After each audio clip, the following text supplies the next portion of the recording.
My name is Todd Allen, and I'll be presenting on the Sarbanes-Oxley Act. Throughout my presentation, I will be discussing the background that led to the Sarbanes-Oxley Act legislation, also discuss the legislation itself, and the criticism that came from it, and also I'll discuss, is the Act working? Prior legislation had been passed to help prevent fraud and ensure that the business world is acting ethically. Such legislation includes the Security Acts of 1933 and 1934. Unfortunately, these legislative acts were insufficient. In the late 1990s and early 2000s, there was large-scale corporate fraud. Two of the major fraudulent scandals included WorldCom and Enron.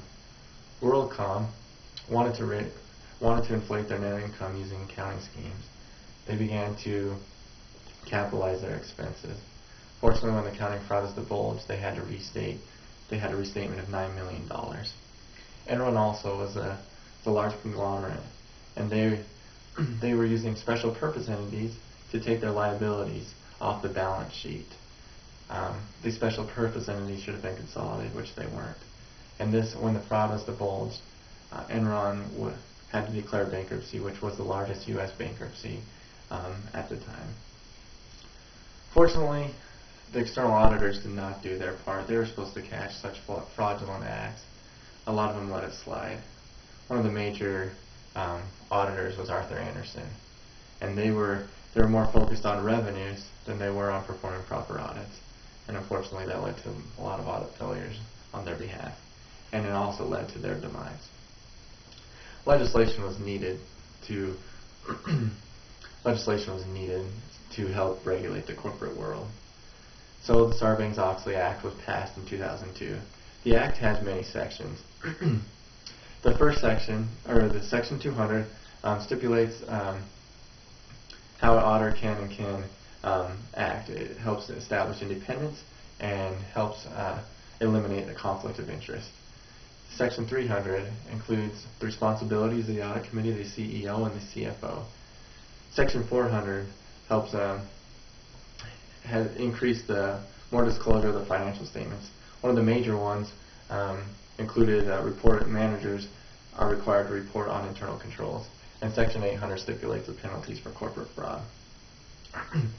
The Act did come with a lot of criticism because it was put together too quickly, and that better legislation could have come about if they were to sit down and take the time to go about and discussing the legislation more fully. Also, the Sarbanes-Oxley Act gave government more power because it allowed the SEC, gave them more regulatory power. And the most important, I feel like, is Sarbanes-Oxley created a lot of costs to comply with the Act. Especially in Section 404, which requires management to issue a report on internal controls. It's been said that the Act is cost companies on average about $4.4 million, or the Act as a whole. Is the Sarbanes-Oxley Act working? We can know if it's working if the benefits outweigh the costs. There are many benefits that have come from the Sarbanes-Oxley Act. One of the benefits is internal controls. Companies that have better internal controls, which has helped improve the ethical environment of the company. Also, auditor independence has improved, which has helped create a better environment to perform audits properly without conflict of interest. And also, the audit committee is more involved with the decisions and operations of the corporation. Another thing we must evaluate is it preventing fraud? Sarbanes-Oxley has been around for less than 10 years. I don't know if we can quantify it quite yet.